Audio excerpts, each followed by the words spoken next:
कि वहाँ जो है उद्योगपति बिजनेस घराने को एक बहुत बड़ा जो है गुलामों की आवश्यकता है। आप क्या समझ रहे हैं कि जातिगत जनगणना से हमको क्या होगा, अवसर की समानता मिलेगा? नहीं, सरकार उस पर काम नहीं कर रहा है। भूमंडलीकरण का दौर है।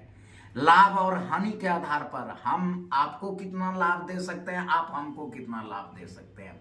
वर्तमान सरकार या वर्तमान जो राजनीतिक दल है, जो राजनीति का ताना बाना है, न्यायपालिका है, कार्यपालिका, वो सारे के सारे पूंजीपतियों के इशारे पर घूम रहा है।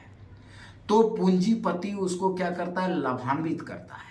अब पूंजीपतियों को अभी ह्यूज मात्रा में, मतलब बहुत व्यापक मात्रा में उसको अप्रत्यक्ष गुलाम की जरूरत है, गिग वर्कर की जरूरत है। और सरकार जो है उसी पर काम कर रही है। क्यों? क्योंकि सरकार को या जो है राजनीतिक दलों को पूंजी देता है इलेक्शन लड़ने के लिए, पूंजी दे अपने अनुसार कानून में आगे बढ़ने के लिए वो न्यायपालिका को खरीद लिया है।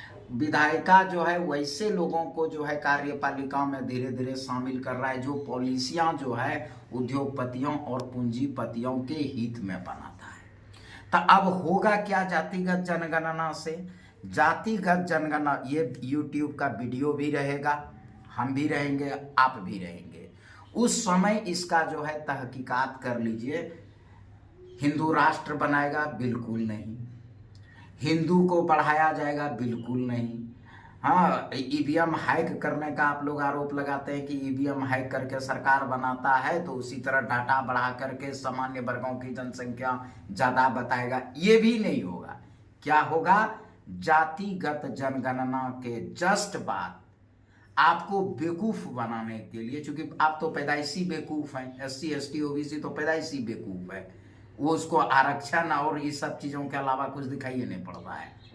वो क्या करेगा, जाति जनगणना को कंप्लीट करने के जस्ट बाद वह क्या कहेगा कि तुमको हम आरक्षण देंगे। कहाँ आरक्षण देंगे? तो निजी क्षेत्रों में।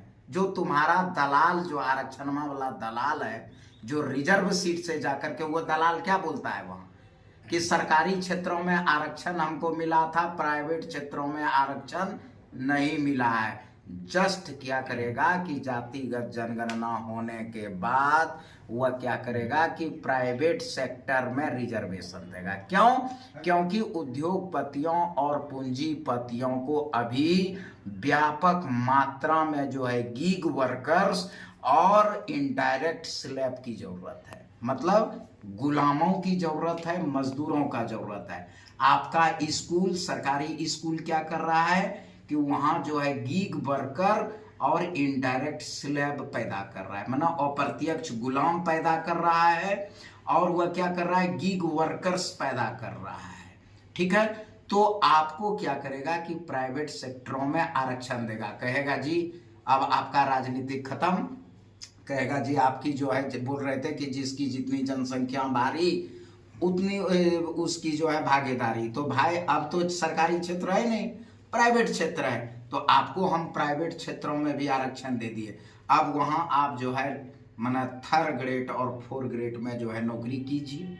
ठीक है, क्यों? क्योंकि आप सरकारी स्कूल से पढ़े लिखे लोग हैं, आपने जो है रिजर्वेशन इन एजुकेशन लिया है। भाई सरकारी स्कूल में, सरकारी कॉलेज में पढ़ने का रिजर्वेशन ऑफ एजुकेशन है ना। और सरकारी में जो है कैसा उसका स्तर है एजुकेशन का, वह 3rd ग्रेड और 4th ग्रेड प्रोडक्शन कर रहा है। और जो बड़े स्कूल, प्राइवेट स्कूल है, वहां कौन पैदा कर रहा है? मैनेजर। तो मैनेजर फिर वही सामान्य वर्ग वाले रहेंगे और 3rd ग्रेड 4th ग्रेड पर आप रहेंगे। वहां जो है आपका लोकसभा, राज्यसभा, विधानसभा और विधान परिषद में आपका जो है संख्या वहां रहेगा, लेकिन किसके इशारे पर वो काम करेगा? पूंजीपतियों के इशारे पर काम करेगा। यानी जातिगत जनगणना जो है वह प्राइवेट सेक्टर, जो बड़े बड़े औद्योगिक और पूंजीपति घराने हैं, उनका जो है वर्कर्स को पूरा करने के लिए ये करवा रहा है। और इसके जस्ट बाद जो है प्राइवेट में जो है आपको क्या कर देगा। और भूमंडलीकरण के दौर में इतनी बेवकूफाना जो है कमेंट्स देना, इतनी बेवकूफाना सोच, ये अच्छी बात नहीं है। हम पुनः जो है दलित इंडस्ट्रीज एसोसिएशन के माध्यम से अपने समुदाय अनुसूचित जाति जनजाति के लोगों को वार्न करना चाहता हूं, चेतावनी देना चाहता हूं, सावधान करना चाहता हूं कि ज़्यादा खुश होने की कोशिश मत करिए कि जिसकी जितनी जनसंख्या भारी उतनी उसकी भागीदारी।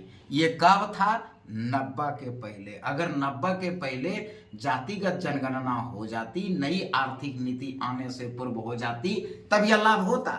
लेकिन अभी भूमंडलीकरण के दौर में, निजीकरण के दौर में, उदारीकरण के दौर में, बाजारीकरण के दौर में यदि कोई बोल रहा है कि जातिगत जनगणना करने से schedule caste, schedule tribe, minority और ओबीसी को कुछ जो है अवसर की समानता होगी, तो भ्रम में है, आप बेवकूफ हैं। आप इकोनॉमिक एस्पेक्ट को नहीं समझ पा रहे हैं, आर्थिक पहलुओं को जान नहीं पा रहे हैं।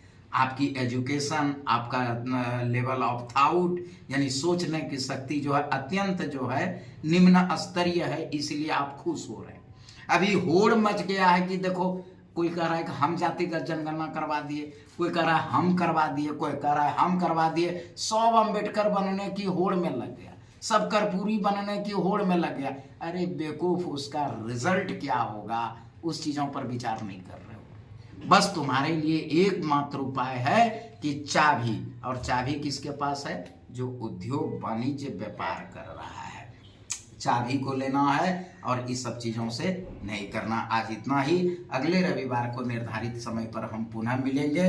तब तक के लिए धन्यवाद। हम अपने महापुरुष बाबा साहब भीमराव अम्बेडकर, मान्यवर काशीराम, बिरसा मुंडा, तिलका मांझी, सिद्धू कानू और जितने जाने अनजाने दलित आदिवासी समुदाय के महापुरुष हैं, उन समस्त महापुरुषों के नाम पर आज के उद्यमी पाठशाला की समाप्ति का घोषणा करते हैं। अगले रविवार को पुनः मिलेंगे। यदि हमारा वीडियो आपको अच्छा लगा तो चैनल को सब्सक्राइब करें, इसको शेयर करें और मनोबल बढ़ाने के लिए कमेंट भी करें। अगर इसमें कुछ सुधार की आवश्यकता है तो आप हमें लिखें, अगले जो वीडियो होगा उसमें हम इसको सुधार करेंगे।